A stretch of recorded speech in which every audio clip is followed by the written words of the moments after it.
शुरू अल्लाह का नाम लेकर जो बड़ा मेहरबान निहायत रहम वाला है।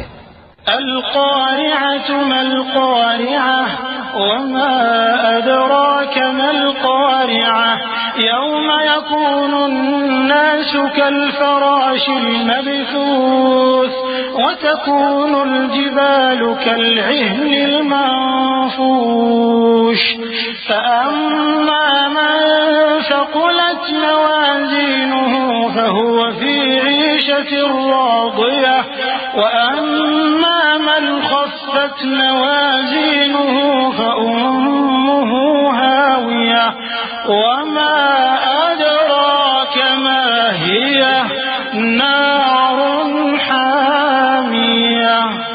खड़खड़ाने वाली क्या है, और तुम क्या जानो कि खड़खड़ाने वाली क्या है?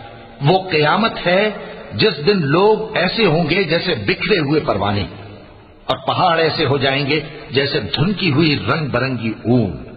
अब जिसके अमाल के वजन भारी निकलेंगे वो दिल पसंद ऐश में होगा, और जिसके वजन हल्के निकलेंगे उसका ठिकाना हाविया है। और तुम क्या समझे कि हाविया क्या चीज है? वो दहकती हुई आग है।